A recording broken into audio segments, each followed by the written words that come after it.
Hemos estado viendo la falsificación que Satanás está haciendo de lo que nuestro Señor ha prometido en su palabra.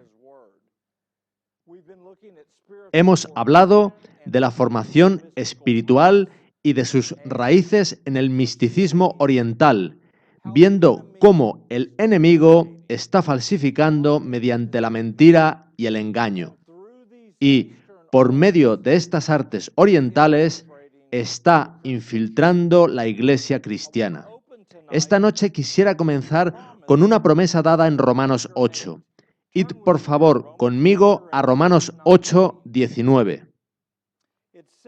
Dice así: porque el anhelo ardiente de la creación es el aguardar la manifestación de los hijos de Dios.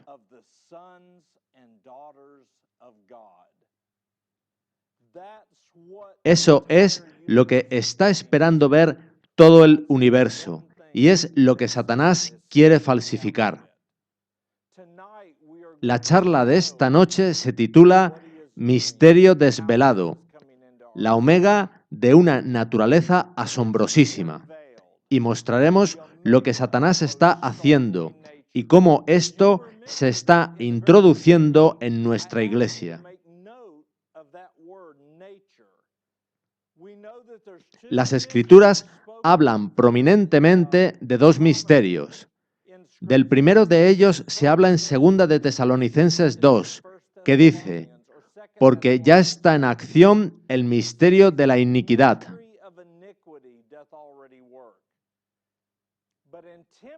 Y en 1 de Timoteo, Pablo habla del misterio de la piedad, que es Dios manifestado en carne. Y hemos estado viendo cómo el misterio de iniquidad actúa en sentido contrario al misterio de la piedad. En vez de ser Dios quien se manifiesta en la carne, son espíritus malignos, demonios, quienes se manifiestan en carne humana. Quiero mostraros ahora una cita de la sierva del Señor. Está en Testimonios para la Iglesia, tomo 8, página 28, y dice así: el mundo es un teatro. Los actores, sus habitantes, se están preparando para desempeñar su parte en el gran drama final. La transgresión casi ha alcanzado su límite. El mundo está lleno de confusión y un gran terror ha de venir pronto sobre los seres humanos. El fin está muy cerca. Nosotros que conocemos la verdad debemos estar preparándonos para lo que pronto ha de irrumpir sobre el mundo en forma de una abrumadora sorpresa. Nosotros conocemos la verdad. El original griego de la palabra verdad significa literalmente certeza infalible de la palabra de Dios. Los que sabemos que Él no puede mentir, los que hemos crecido en fe confiando en Él, deberíamos estar preparándonos. La mayoría de nosotros conocemos Mateo 24. Es un capítulo muy conocido. Leeré sus 2 primeros versículos.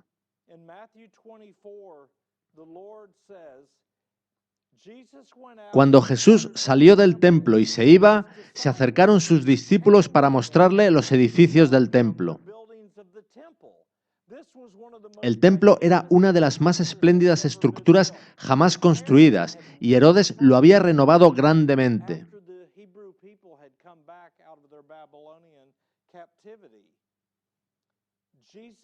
Respondiendo él, les dijo: ¿veis todo esto? De cierto os digo que no quedará aquí piedra sobre piedra que no sea derribada.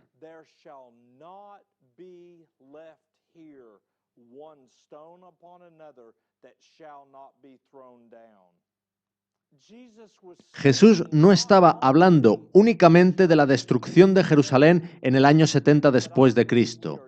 Aún hemos de ver un cumplimiento completo de esta profecía. En Jerusalén aún está el muro de las lamentaciones, que pertenecía a aquel templo de Jerusalén, gran parte del mundo pone el foco en lo que sucede en Israel.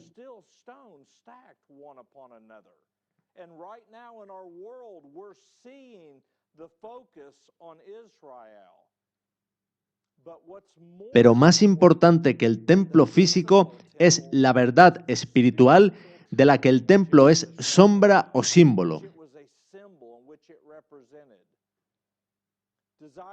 En el Deseado de todas las gentes, páginas 160 y 161, dice esto: Dios quería que el templo de Jerusalén fuese un testimonio continuo del alto destino ofrecido a cada alma.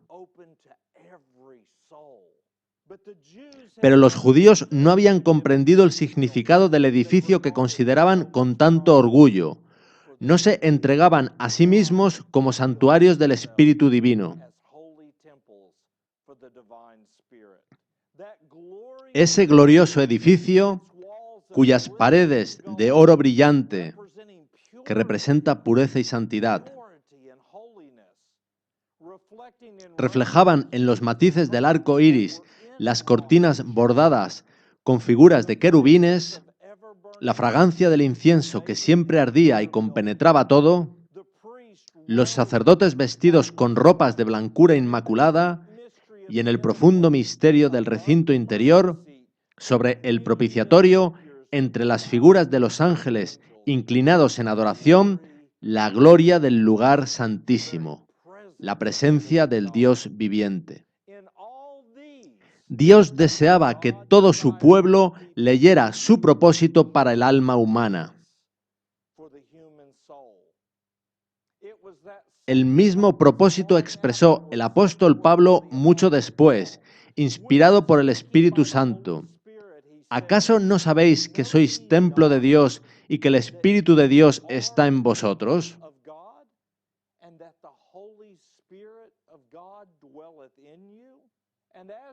Y Mateo 24 continúa diciendo: y estando él sentado en el monte de los olivos, los discípulos se le acercaron aparte diciendo: dinos, ¿cuándo serán estas cosas y qué señal habrá de tu venida y del fin del mundo? Respondiendo Jesús les dijo: mirad que nadie os engañe, porque vendrán muchos en mi nombre diciendo: yo soy el Cristo, y a muchos engañarán. Y oiréis de guerras y rumores de guerras.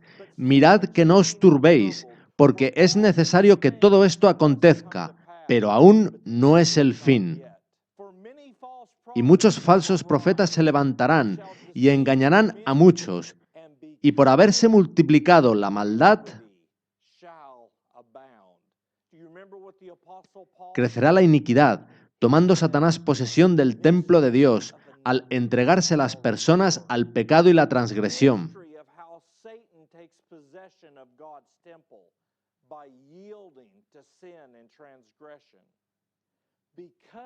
Y por haberse multiplicado la maldad, el profeta Daniel llama a esto la abominación asoladora, el amor de muchos se enfriará. Y será predicado este evangelio del reino en todo el mundo, para testimonio a todas las naciones, y entonces vendrá el fin.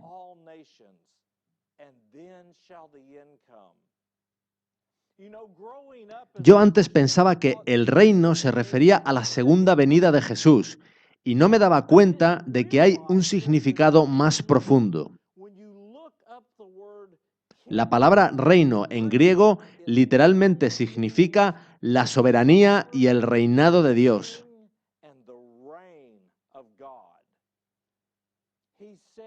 Y la Biblia dice que las buenas nuevas del reino de Dios serán proclamadas en todo el mundo como testimonio, y entonces vendrá el fin.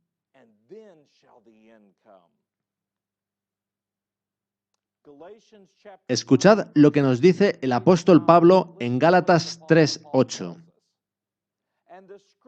Y la Escritura, previendo que Dios había de justificar por la fe a los gentiles, dio de antemano la buena nueva a Abraham, diciendo: en ti serán benditas todas las naciones.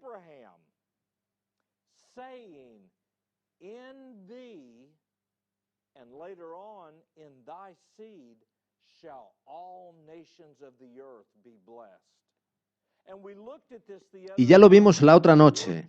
La palabra justificar significa literalmente declarar y hacer justo, inocente, limpio, puro, santo y perfecto.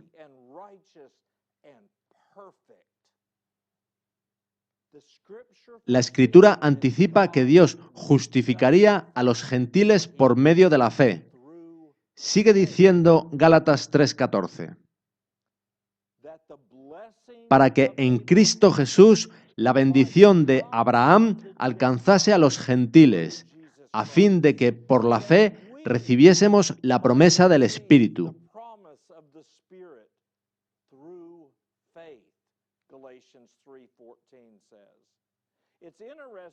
Que la bendición de Abraham alcanzase a los gentiles significa que se generase o que cobrase vida.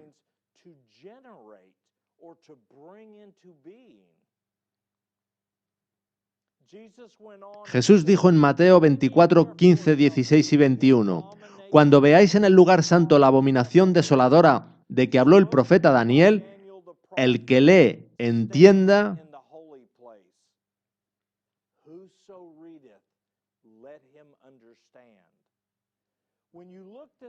Que esa abominación desoladora esté en el lugar santo significa literalmente que habite allí.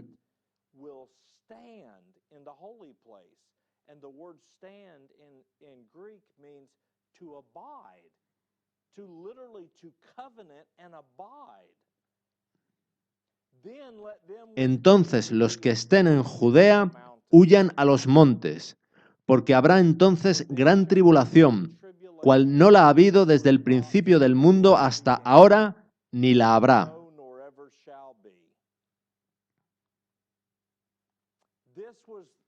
El foco del mensaje de Cristo en Mateo 24, Lucas 21 y Marcos 13 es la abominación desoladora.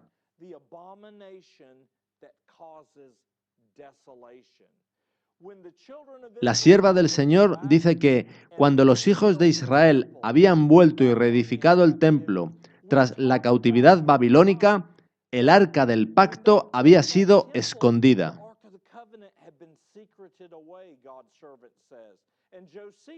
Josefo también lo cuenta. Ambos dicen que probablemente fue el profeta Jeremías quien indicó a los sacerdotes que lo escondiesen. Ese arca era el trono de Dios. Sin trono el rey no puede reinar. Y entonces Cristo dice que cuando vieran la abominación que desuela su templo, su santuario, sería tiempo de huir.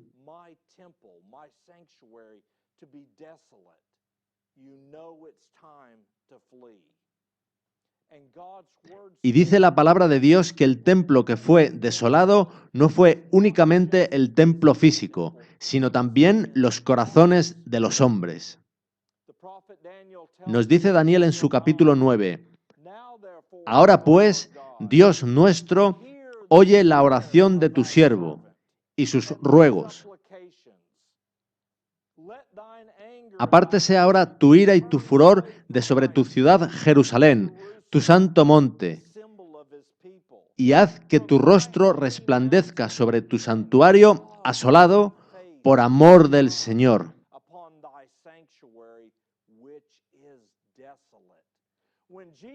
Cuando en el capítulo 2 de Juan Jesús entró en el templo, había un velo entre el lugar santo y el lugar santísimo. El lugar santo era la tienda de la congregación y el lugar santísimo era la presencia de Dios. Y un velo dividía ambos compartimentos. Pero durante casi 500 años no hubo nada detrás del velo. Tenían una forma de piedad, pero sin poder.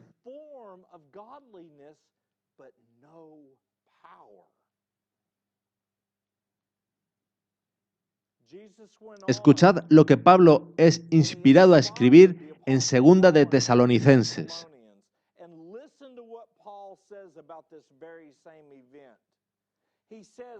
Nadie os engañe en ninguna manera, porque no vendrá, se refiere al retorno de Cristo, sin que antes venga la apostasía y se manifieste el hombre de pecado, el hijo de perdición,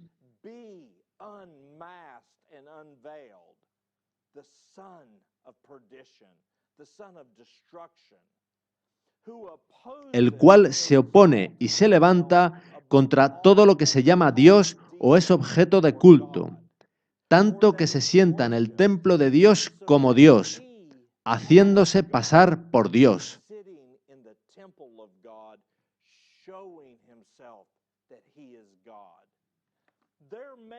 Puede que llegue a haber unos eventos que tengan lugar en el Medio Oriente, pero más importante que eso es que Satanás y sus demonios tratarán de tomar posesión de los corazones y mentes de todo hombre, mujer y niño que no se haya entregado completamente a Cristo.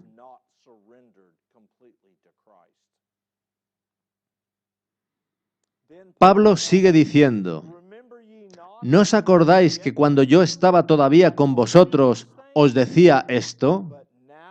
Y ahora vosotros sabéis lo que lo detiene, a fin de que a su debido tiempo se manifieste, porque ya está en acción el misterio de la iniquidad. En la pantalla podéis ver el hexagrama, conocido por muchos como la estrella de David. Pero en ningún sitio dice la Biblia que ese símbolo fuese usado por los hijos de Dios. Más bien, el registro dice que Salomón podría haberlo usado cuando entró en apostasía. Pero lo más sorprendente es lo que simboliza. Ese símbolo es la unión de los triángulos masculino, el que asciende, y femenino, el que desciende. Es algo parecido a lo representado por la esvástica, la cual Hitler adoptó como símbolo y que ya era utilizada por hindúes y budistas. Y vemos la misma filosofía, la misma ideología en el símbolo del yin y el yang, la unión de los opuestos. Y en los niveles altos del mundo oculto, así como en el misticismo oriental, eso representa la unión de espíritu y carne, o, como dicen los paganos, de cielos y tierra.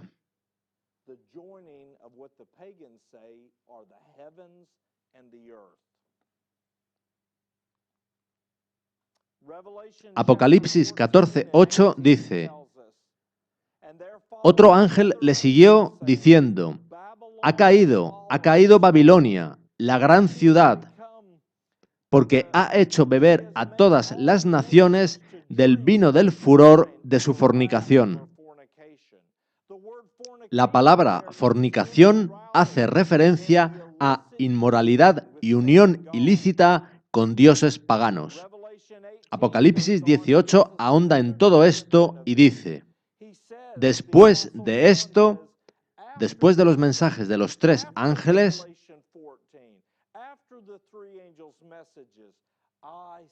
vi a otro ángel descender del cielo con gran poder, y la tierra fue alumbrada con su gloria. Y clamó con voz potente diciendo: ha caído la gran Babilonia, y se ha hecho habitación de demonios y guarida de todo espíritu inmundo y albergue de toda ave inmunda y aborrecible.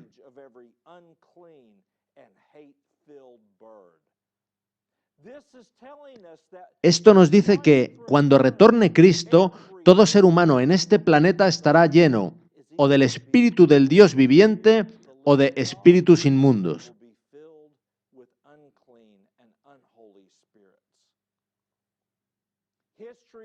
La historia se repite. Con la Biblia abierta delante de sí y profesando reverenciar sus enseñanzas, muchos de los dirigentes religiosos de nuestro tiempo están destruyendo la fe en ella como palabra de Dios.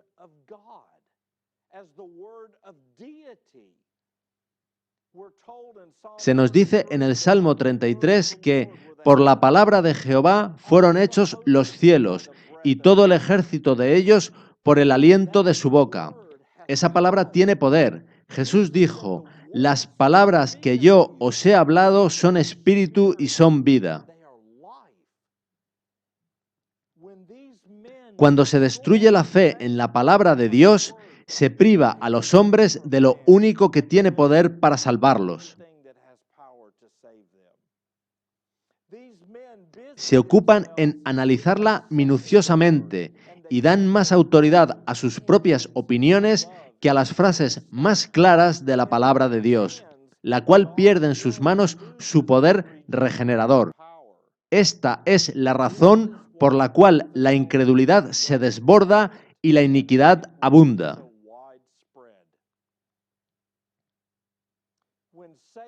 Una vez que Satanás ha minado la fe en la Biblia, conduce a los hombres a otras fuentes en busca de luz y poder. Así se insinúa: los que se apartan de la clara enseñanza de las Escrituras y del poder convincente del Espíritu Santo de Dios, están invitando el dominio de los demonios.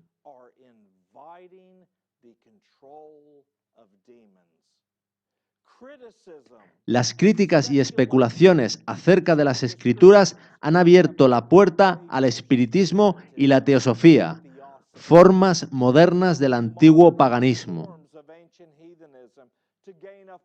para que penetren aún en las iglesias que profesan pertenecer a nuestro Señor Jesucristo. Y quiero mostraros ahora cómo esto está sucediendo actualmente. Todas las personas que voy a citar pertenecen al movimiento de la Iglesia emergente. Ellos están tratando de mezclar con el cristianismo antiguas prácticas místicas, y todas estas personas son profesores de formación espiritual. Ellos están usando lo que hemos estado viendo para ejercer influencia en las congregaciones. Marcus Borg fue profesor de religión y cultura en la Universidad del Estado de Oregón. Escuchad lo que él dice. La iluminación, como una metáfora religiosa arquetípica, pertenece a una forma mística de ser religioso.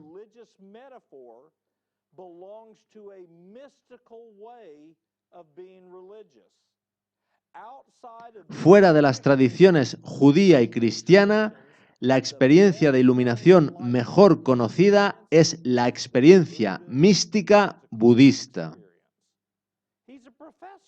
Es un profesor de religión y cultura el que está diciendo que hay que mirar a Buda para entender la iluminación. Así sucede en el Evangelio de Juan. La iluminación es una metáfora central para la salvación. Y eso no es verdad. Estar iluminado es haber nacido de lo alto y del Espíritu, o, en otras palabras, haber nacido de nuevo. De modo que el nuevo nacimiento descrito en Juan es la experiencia de la iluminación. Ahora, cuando él habla de la experiencia de la iluminación, se está refiriendo a la experiencia de la religión budista. Shane Claiborne, otro activista y autor cristiano, dice esto: si tú me dices que he de nacer de nuevo para entrar en el reino de Dios, yo puedo decirte que tú has de vender todo lo que tienes y dárselo a los pobres. Pues Jesús le dijo eso también a otra persona.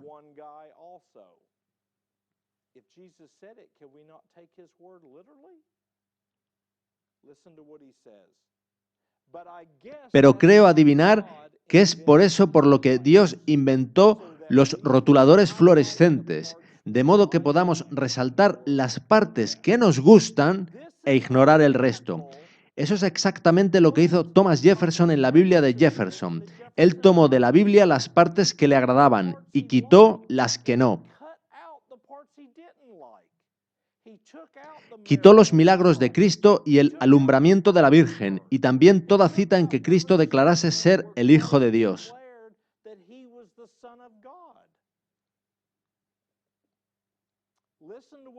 Escuchad lo que dijo el pastor Tony Campolo. Aprendí cómo tener una experiencia de nuevo nacimiento leyendo a los místicos católicos, especialmente los ejercicios espirituales de Ignacio de Loyola.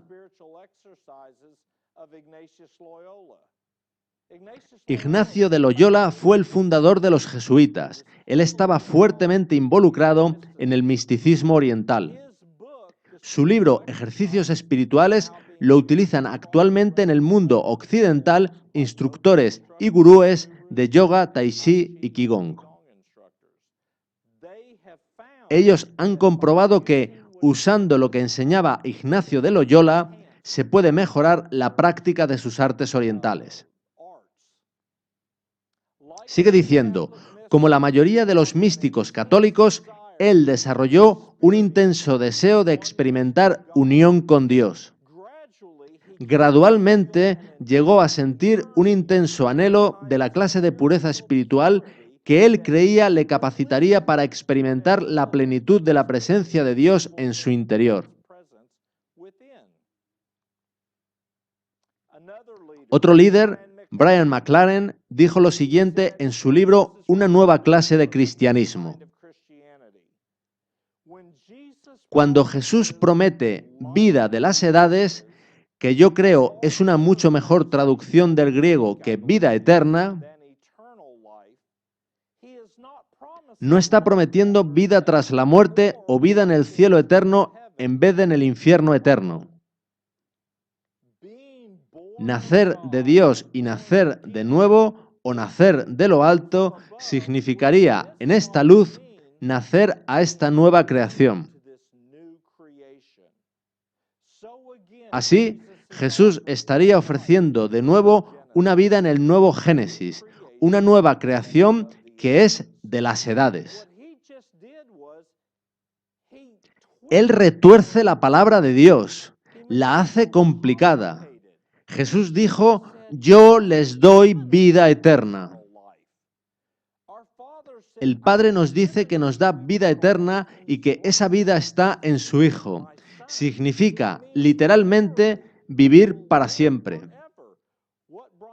Lo que Brian McLaren dice es prácticamente lo mismo que dice el pastor Rick Warren en su libro Una vida con propósito.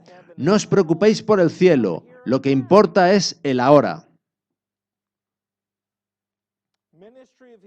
El Ministerio de Curación dice lo siguiente en su página 429. Estas teorías, se refiere al panteísmo, llevadas hasta su conclusión lógica, desbaratan la economía cristiana, el plan de salvación.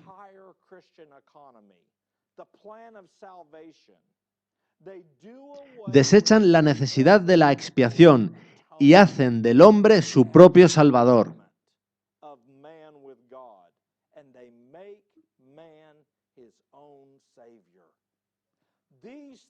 Estas teorías acerca de Dios dejan sin efecto la palabra divina, y quienes las aceptan corren grave peligro de ser inducidos finalmente a considerar la Biblia como una ficción.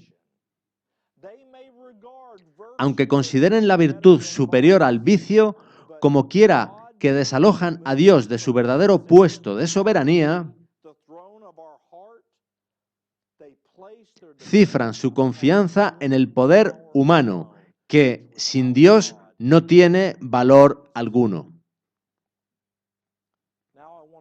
Voy a mostraros ahora algo de mayor actualidad. En 1988, Barbara Walters entrevistó a George H.W. Bush, George Bush padre, durante su campaña presidencial. Y ella le hizo una pregunta que le pilló con la guardia baja. Ella le preguntó si era cristiano, pues los cristianos estaban contentos con muchas cosas que él decía durante la campaña.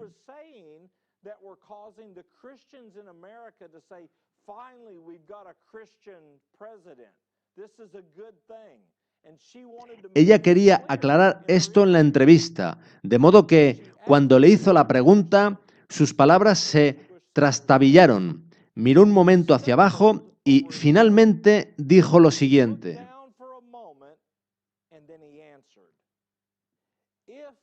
si por ser cristiano lo que me está preguntando es si he nacido de nuevo, entonces sí, soy cristiano. Pero la realidad es que tanto George Bush padre como su hijo y su padre, Prescott Bush, eran miembros de una sociedad ocultista de la Universidad de Yale. Esa sociedad se llama Calavera y Huesos, y su ritual de iniciación lleva a considerar a los iniciados como nacidos de nuevo.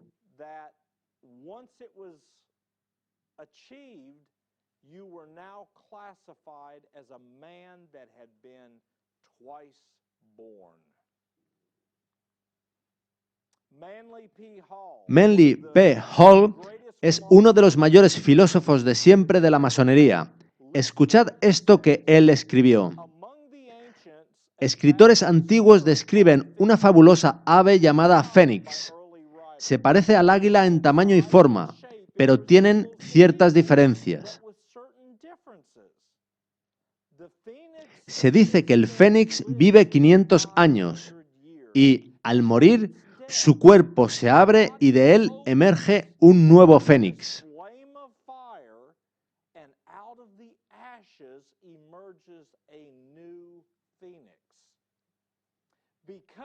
Debido a este simbolismo, se considera generalmente que el fénix representa la inmortalidad y la resurrección. En las artes chinas hay dos símbolos que predominan por encima de los demás, y son el dragón y el fénix.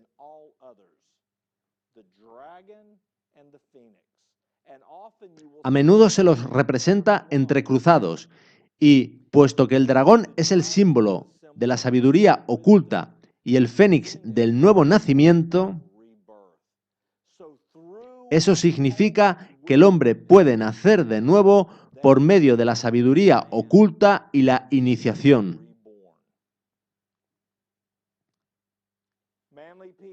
Manly P. Hall continúa diciendo: el fénix es una señal de las órdenes secretas del mundo antiguo y de los inicios de esas órdenes, pues era común referirse a quien había sido aceptado, como a un hombre nacido dos veces o nacido de nuevo.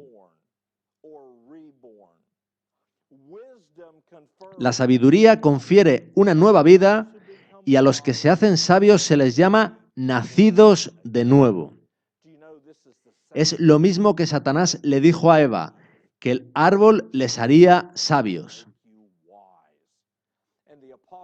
Y Santiago habla de una sabiduría que no desciende de lo alto, sino que es diabólica.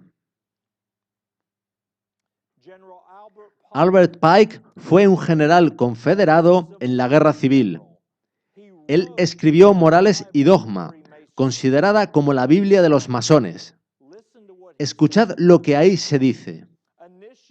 Se consideraba la iniciación como una muerte mística y al perfecto iniciado en los misterios eleusinos como regenerado, nacido de nuevo y restaurado a una existencia renovada de vida, luz y pureza.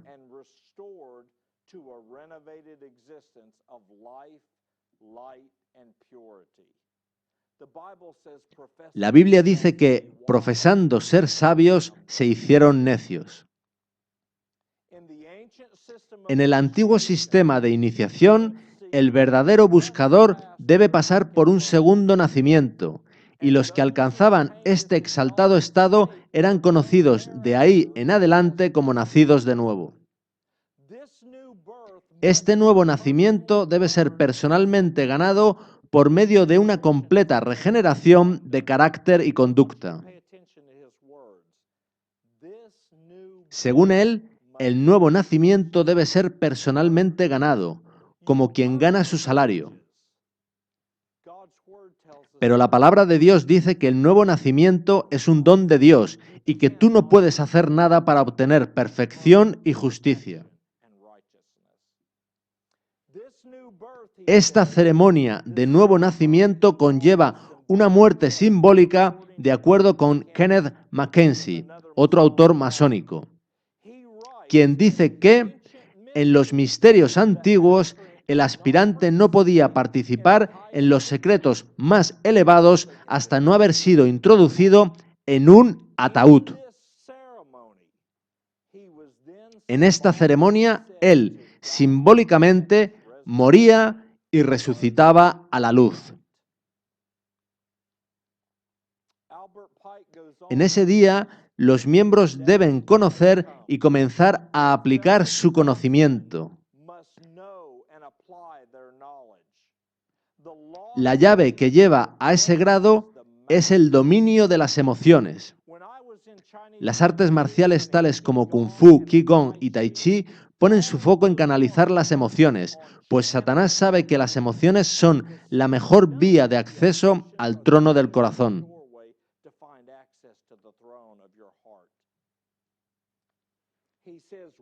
La llave que lleva a ese grado es el dominio de las emociones, lo cual pone a su disposición la energía del universo. Cuando el masón aprende que la clave para el nuevo guerrero es la correcta aplicación de la dinamo de poder viviente, entonces ha aprendido el misterio de su oficio. Satanás trabaja para controlar nuestras emociones. La fe no se basa en emociones, sino en el así dice el Señor.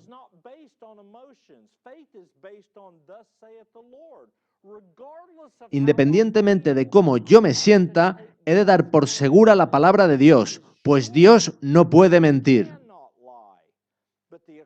Sin embargo, el mundo ocultista dice que todo se basa en las emociones. Sigue diciendo, las agitadas energías de Lucifer están entonces en sus manos y antes de que pueda avanzar, debe probar su habilidad para aplicar apropiadamente esta energía. Cuando yo era discípulo de Kung Fu, eso era lo que nos decían que teníamos que hacer, canalizar esa energía que ellos llaman chi.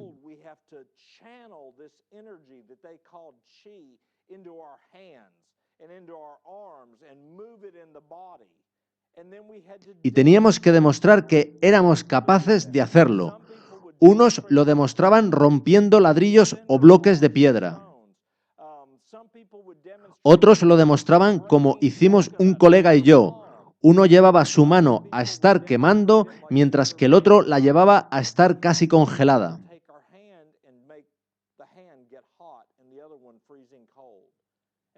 Y entonces se nos pedía que quemase nuestro dedo índice, mientras que el resto de la mano quedaba fría.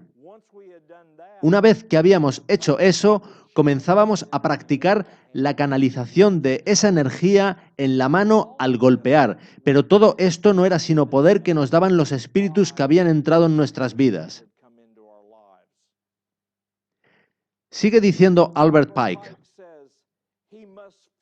él debe seguir las pisadas de su precursor Tubal-Caín, uno de los descendientes de Caín,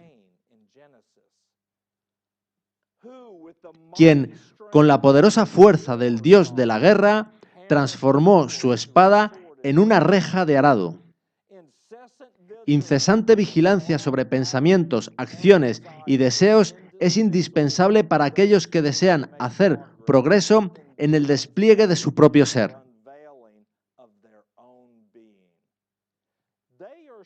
Esta escultura de la masonería muestra a un masón con un martillo y un cincel extrayéndose a sí mismo de la piedra.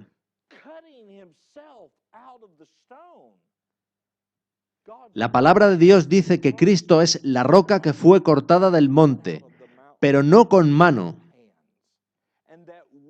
y que también nosotros somos piedras vivas, cortadas y cinceladas no con mano, sino con el poder de Dios.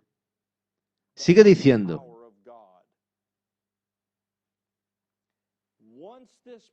en el despliegue de su propio ser, y el grado obtenido es el grado de la transmutación.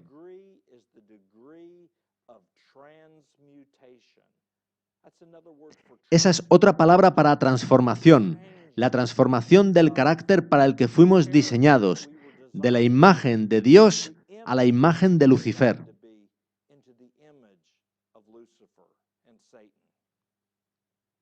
Ahora, fijaos a dónde nos lleva todo esto. La Enciclopedia del Nuevo Mundo dice lo siguiente: en el hinduismo, las tres clases más altas de la sociedad son conocidas como los nacidos de nuevo.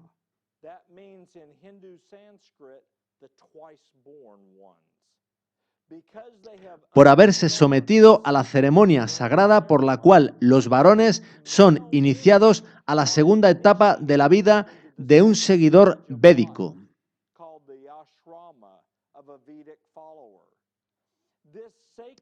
A esta ceremonia sagrada se la considera un nuevo nacimiento. La doctrina del segundo nacimiento ha sido criticada por promover jerarquía y elitismo en la sociedad hindú, pero sus adeptos la ven como una especie de iniciación y purificación a un más elevado grado de existencia, análoga al bautismo en otras religiones.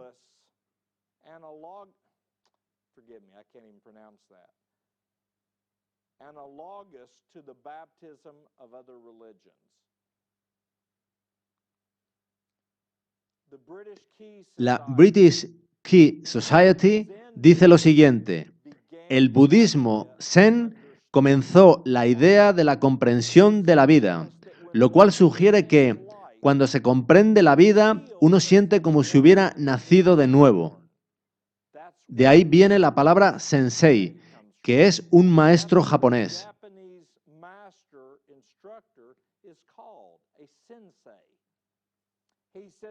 La palabra sen significa antes y sei significa nacer. Así que sensei significa literalmente nacido antes o nacido dos veces.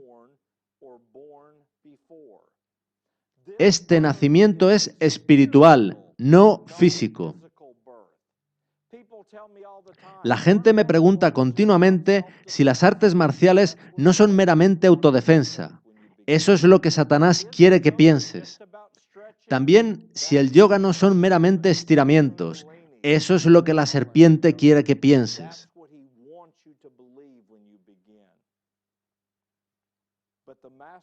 Pero los maestros, los gurúes, dicen otra cosa. Este nacimiento es espiritual, no físico. Sensei significa, originalmente, uno que nace espiritualmente ante otros. Escuchad esto que dice el deseado de todas las gentes en su página 35. Satanás estaba tratando de privar a los hombres del conocimiento de Dios, de desviar su atención del templo de Dios y establecer su propio reino. Mediante el paganismo, Satanás había obtenido su mayor triunfo al pervertir la fe de Israel. Al contemplar y adorar sus propias concepciones, los paganos habían perdido el conocimiento de Dios y se habían ido corrompiendo cada vez más. Así había sucedido también con Israel. El principio de que el hombre puede salvarse por sus obras, que es fundamento de toda religión pagana, era ya principio de la religión judaica.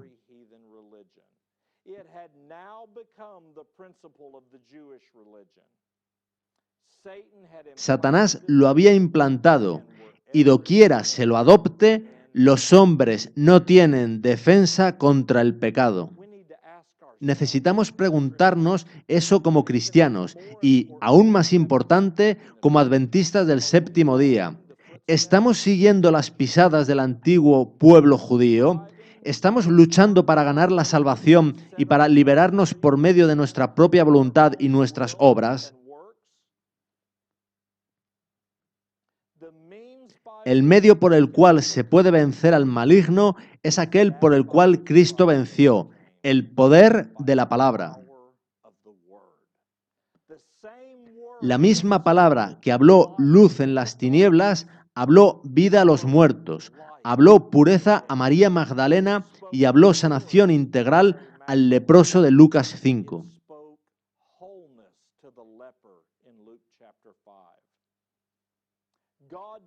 Dios no domina nuestra mente sin nuestro consentimiento, pero si deseamos conocer y hacer su voluntad,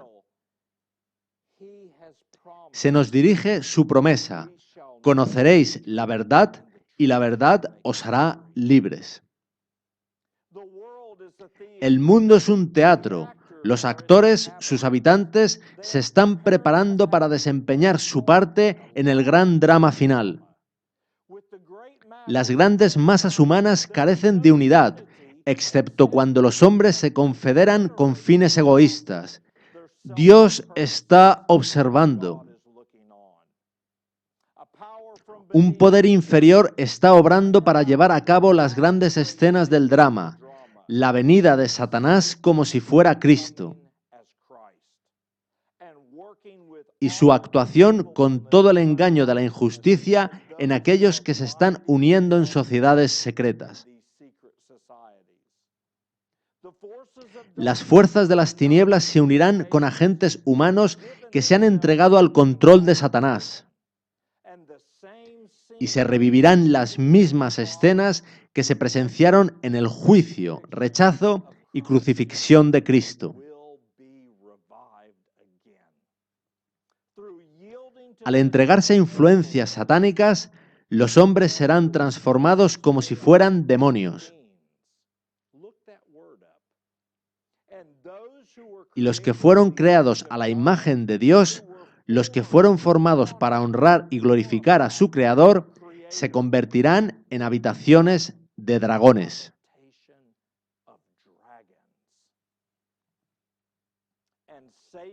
Y Satanás verá en una raza apóstata su obra maestra de maldad, hombres que reflejen su propia imagen. La transgresión casi ha alcanzado su límite. El mundo está lleno de confusión y un gran terror ha de venir pronto sobre los seres humanos. El fin está muy cerca. Nosotros que conocemos la verdad debemos estar preparándonos para lo que pronto ha de irrumpir sobre el mundo en forma de una abrumadora sorpresa. Jesús nos dijo que cuando aparezca Satanás, ni siquiera miremos. No pongamos la televisión para ver, pues será un engaño irresistible.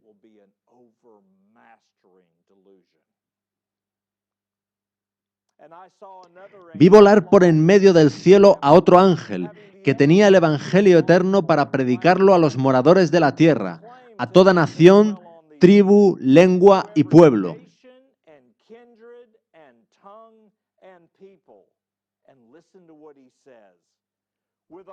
Diciendo a gran voz: temed a Dios y dadle gloria, porque la hora de su juicio ha llegado. Y adorad a aquel que hizo el cielo y la tierra, el mar y las fuentes de las aguas.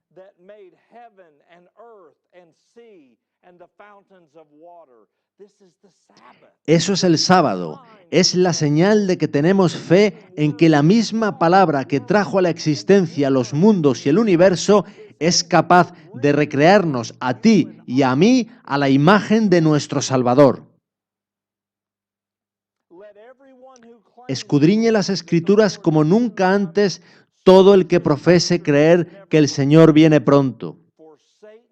Pues Satanás está determinado a probar todo artificio posible para mantener a las almas en tinieblas y cegar las mentes para que no vean los peligros de los tiempos en que vivimos. Estudie su Biblia cada creyente con oración ferviente para que pueda ser iluminado por el Espíritu Santo en cuanto a lo que es verdad,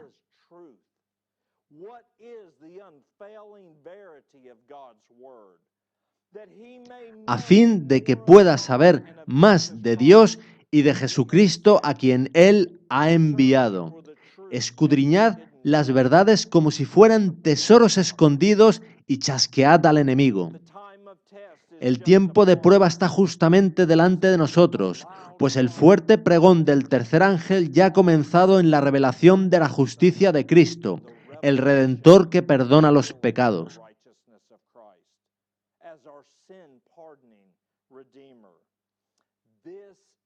Este es el comienzo de la luz del ángel cuya gloria llenará toda la tierra. Si queréis salir incólumes del tiempo de angustia, debéis conocer a Cristo y apropiaros del don de su justicia, la cual imputa al pecador arrepentido. Mensajes Selectos, tomo 1, página 363.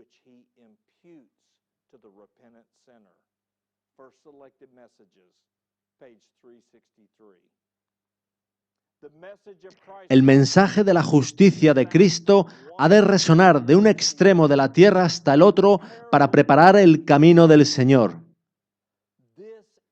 Esta es la gloria de Dios que termina la obra del tercer ángel. Entonces ella dice lo siguiente en Testimonios para los Ministros, página 456. ¿Qué es la justificación por la fe? Es la obra de Dios que abate en el polvo la gloria del hombre y hace por el hombre lo que éste no puede hacer por sí mismo.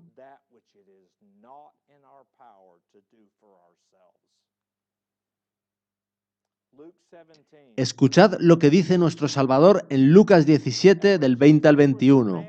Preguntado por los fariseos cuándo había de venir el reino de Dios, les respondió y dijo: el reino de Dios, la soberanía de Dios, no vendrá con advertencia, ni dirán, helo aquí o helo allí, porque he aquí, el reino de Dios está entre vosotros.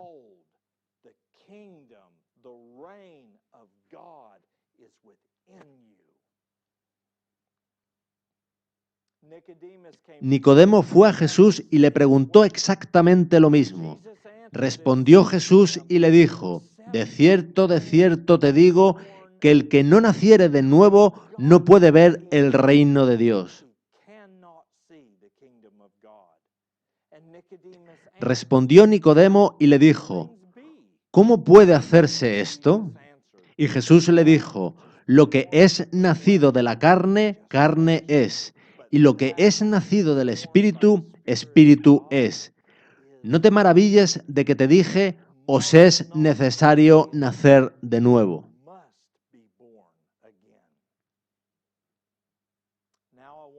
Y ahora que estamos finalizando, quiero que veamos cómo sucede esto.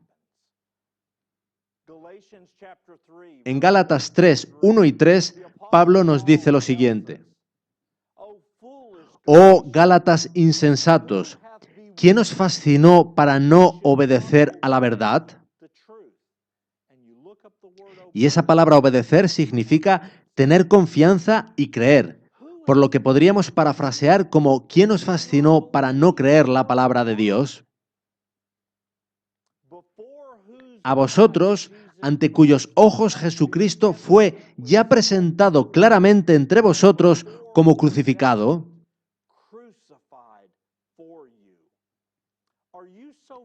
Tan necios sois, habiendo comenzado por el Espíritu, ¿ahora os perfeccionáis por la carne? ¿Recordáis cómo nació Isaac? Dios le dijo a Abraham que Ismael, que había sido concebido por la carne, no era contado como simiente.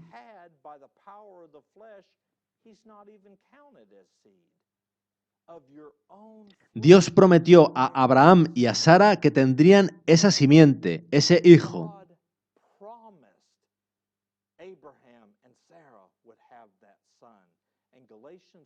Y Gálatas 4:29 confirma que Isaac nació según el Espíritu. Juan 1, del 12 al 13 dice: mas a todos los que le recibieron, a los que creen en su nombre, les dio potestad de ser hechos hijos de Dios.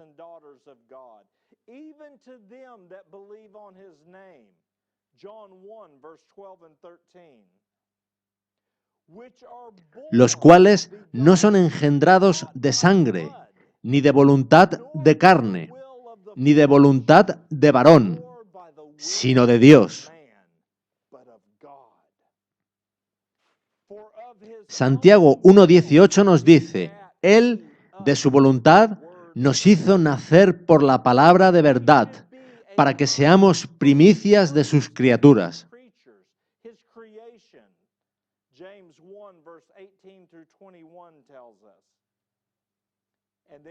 Y Gálatas 4, del 28 al 29 dice, así que, hermanos, nosotros, como Isaac, somos hijos de la promesa.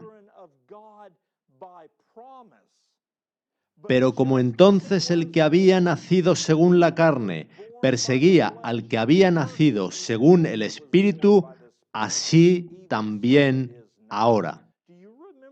¿Recordáis lo que sucedió en 1888? La mayoría de los líderes de nuestra iglesia rechazaron el mensaje que Cristo había dado por medio de Jones y Waggoner. Ellos pensaban que lo estaban haciendo bien por sí mismos.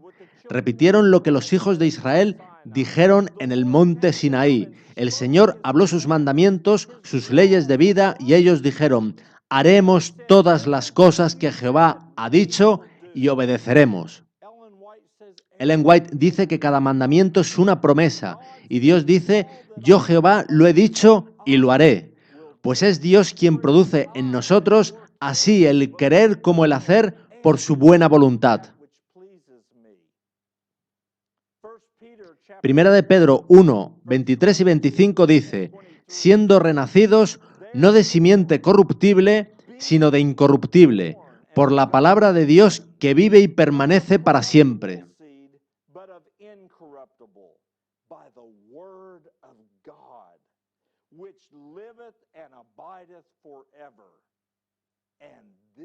Y esta es la palabra que por el Evangelio os ha sido anunciada.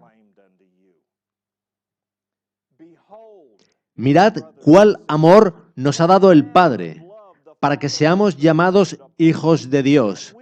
Por esto el mundo no nos conoce, porque no le conoció a Él.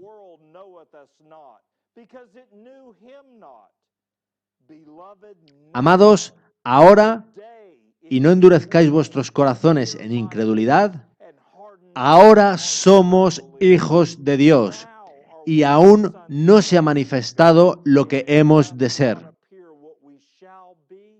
Pero sabemos que cuando Él se manifieste, seremos semejantes a Él, porque le veremos tal como Él es.